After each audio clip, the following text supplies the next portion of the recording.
You have $9 billion, that's $9,000 million missing in the last few years. It's alleged to be fraudulently stolen. You have they're sending money, the Somali community in Minnesota sending money, big money, overseas. They're contributing money, big money, to Democrat candidates and elected officials.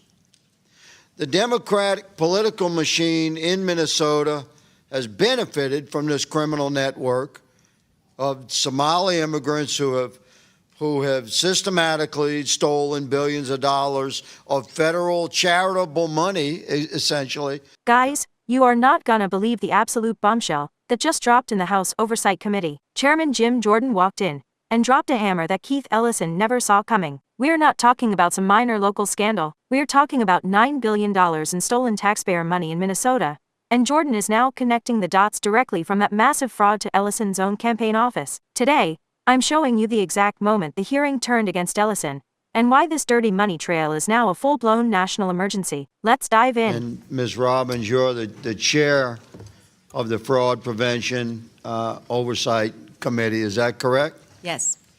And Mr. Hudson and Ms. Rarick, you're members of that committee as well, correct? Yes, sir. Correct. All right, so you three collectively, America should clearly understand you have an excellent perspective what's going on inside Minnesota, in specifically regards to the fraud that we are investigating and discussing today. Is that correct? Yes. Yes, okay. So we have a particular community, a Somali community in Minnesota that has stunning percentages are participating in government programs where they're drawing a lot of money, big money. This has been discussed and revealed and reported and is factual. You have a tremendous amount of criminal fraud taking place that one of my colleagues, the gentleman from the other side of the aisle, mentioned transparency. I would argue that from a regular American's perspective, it's quite transparent that something criminal is going on when you have billions of dollars disappearing into child care centers with no children in them, and you have a tremendous transfer of wealth into a relatively small immigrant community. You have $9 billion, that's $9,000 million missing in the last few years. It's alleged to be fraudulently stolen. They're sending money, the Somali community in Minnesota sending money, big money, overseas.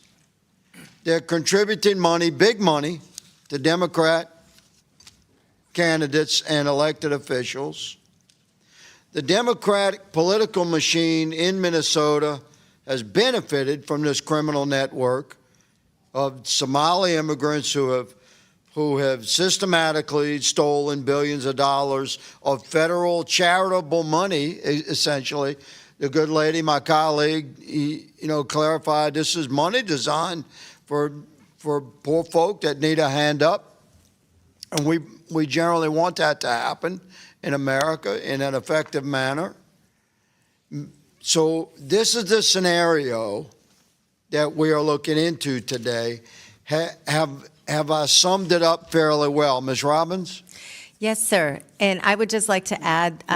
Before you add, Mr. Hudson, is this an effective summary, sir? Yes, sir, it is. Thank you, Ms. Rarick. Yes.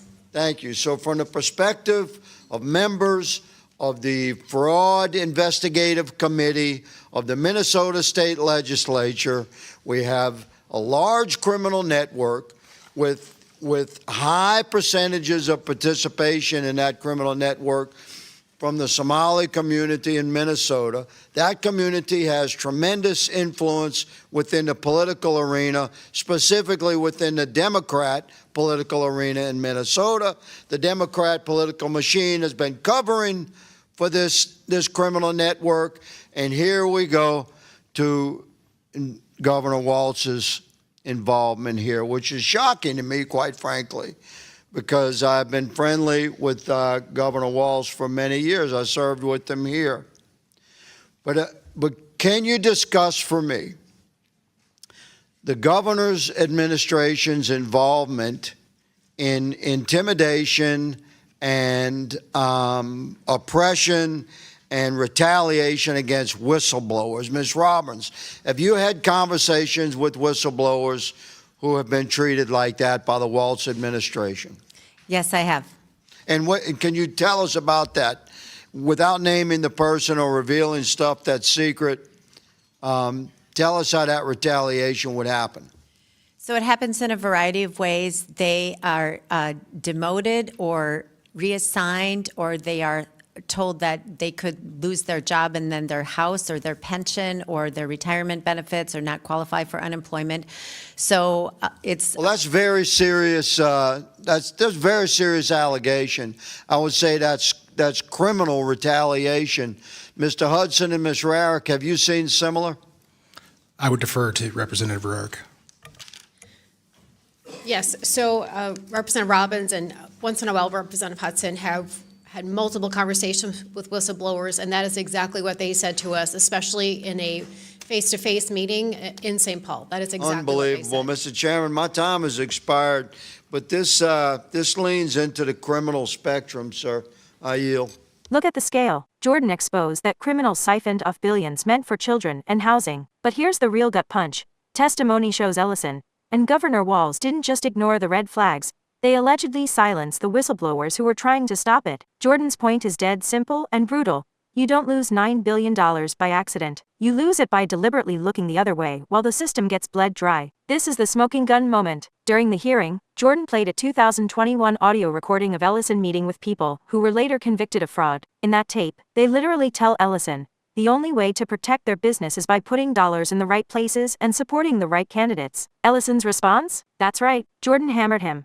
Why the hell is an attorney general focused on keeping fraudsters in business instead of protecting taxpayers? If you want more leaders like Jim Jordan holding these people accountable, smash that subscribe button right now. We cannot let stories like this get buried. Jordan didn't stop at the tape. He followed the money. Just weeks after those meetings, campaign cash started flowing straight into Ellison's coffers. Ellison claims he returned the money after the convictions. But Jordan asks the obvious. Why the hell did you accept it in the first place? Taking money from the very people your office is supposed to be investigating? That's textbook conflict of interest. That's a pay-to-play scheme that poisons the entire justice system. And the most chilling part, testimony suggested some of that stolen cash may have been funneled to the terrorist network Al-Shabaab. Jordan is framing this as a national security failure. By letting this fraud run unchecked, the Minnesota AG basically allowed a pipeline of American taxpayer dollars to fund extremists overseas. This is no longer about a budget. This is total dereliction of duty. Chairman Jordan has made it crystal clear. The days of looking the other way are over. Subpoenas are coming. The pressure on Ellison is hitting a breaking point. What do you think? Is this the biggest scandal of 2026? Drop your thoughts in the comments below. Thanks for watching, and I'll see you in the next deep dive. Stay locked in.